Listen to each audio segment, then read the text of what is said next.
Hello, hello. Welcome to this week's Profit Maximizer Moment. My name is Wayne Bilal. Today we're going to be discussing your ideal customer. I don't know about you.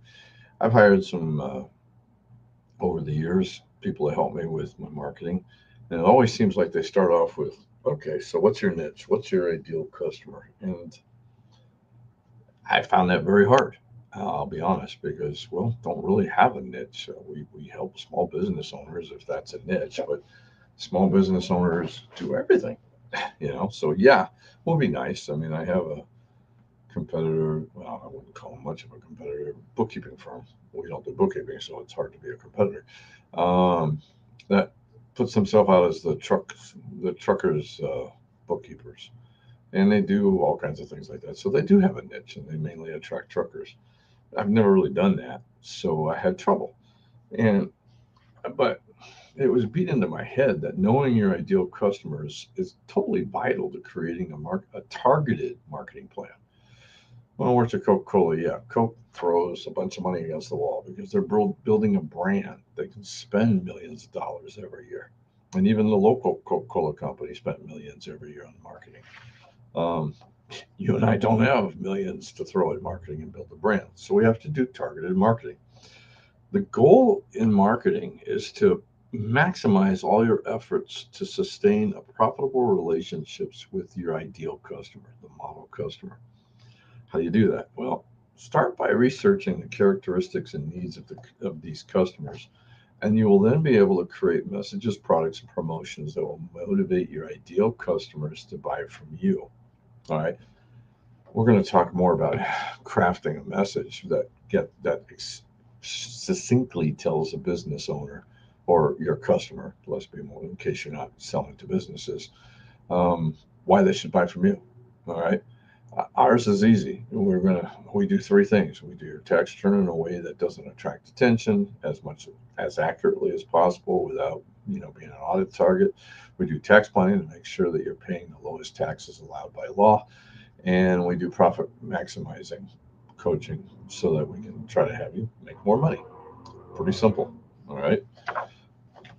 How do that's communicates and attracts the customer you want. So I'm about to give you a lot of homework. All right. So what I would like is if you could, slow this down, pause it, write down what's there. So there's a lot of things that goes into identifying your ideal customer. First, you must know why your customers seek your product or service. In English, simply, what problem is your customer trying to solve?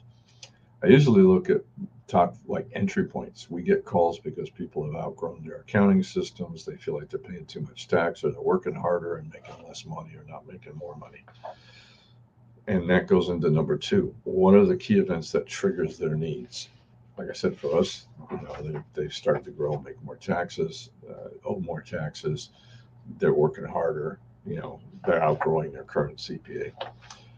Number three, what are the top products or services that fulfill their needs? What are the entry products that first cause the customer to contact you? Kind of went into that discussion, but not only do you need to have the product, if I didn't have the product, so we created the product because that's what people wanted.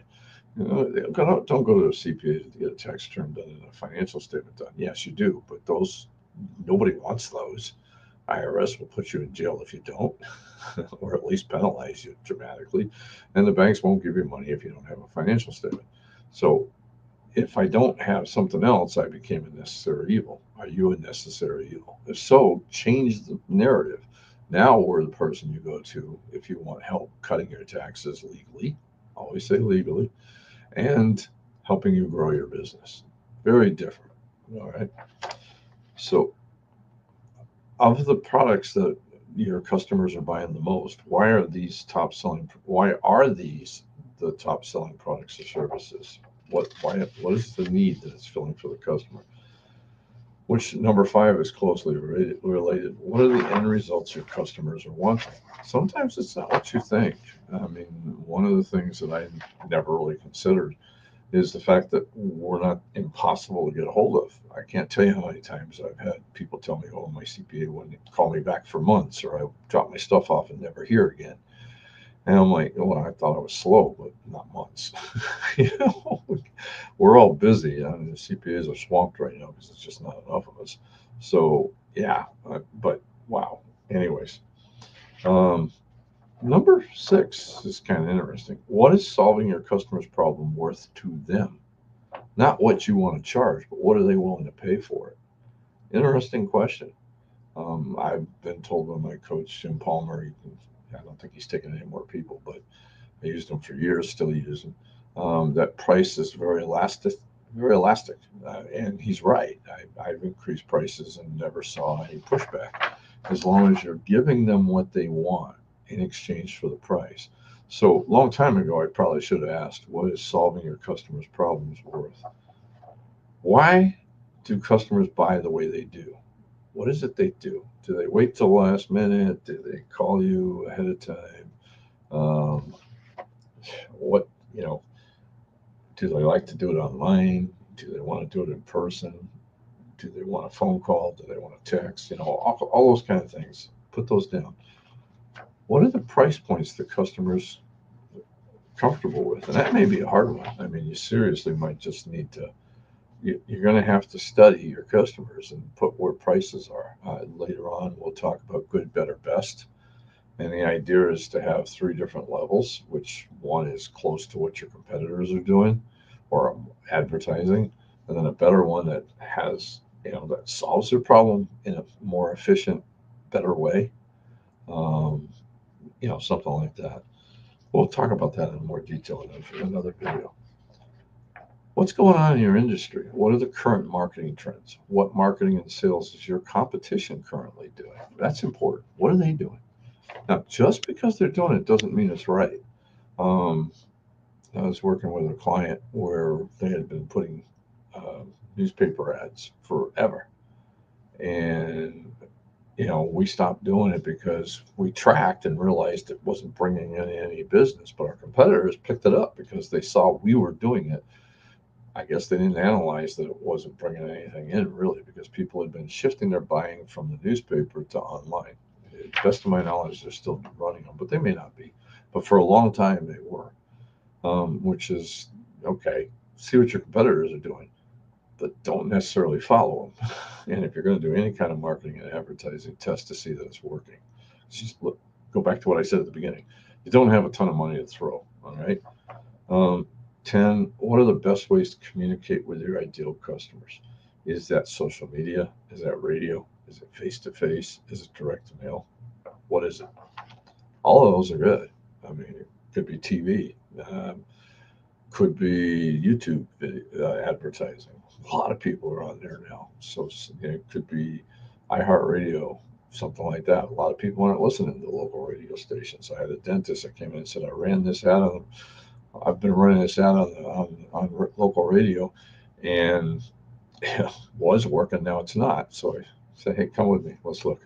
And I started walking around the office and asking, you listen to radio? No, I listen to my streaming service, or I listen to iHeartRadio, or I'm watching YouTube videos, or I'm just downloading my own music and listening to it without the commercials. See, things change, so you need to be constantly changing with them. Finally, how do your customers currently come across your products or services? That's important. I mean, for the longest time, 95% of my new customers, 95%, came from referrals. Over the last 5 to 6 years, that's dropped to 50-50 with social media. And that's another story entirely. I do no social media advertising, but we do have a lot of content up there, like these videos. And it seems to be that the algorithm seems to like it. So today, like I said, work on your ideal customer. Just replay this video, write down the questions that I said, and try to do your best to answer them. We're going to be, keep your eyes open. I'm finally getting around to getting my coaching program up and running. It's become obvious that I need to hire another CPA so I can do it. So I'm going to bite the bullet and do that. So sometime this summer, keep your eyes open because I'm going to get this sucker off the ground and running because I got a lot of my clients that need help. These videos are nice, but they need more of a one-on-one or hand holding or something. Anyways, until next time, this is Wayne Blau saying, let's make this our most profitable year ever. God bless and have a great weekend. Thank you very much. And we're out of here, maybe.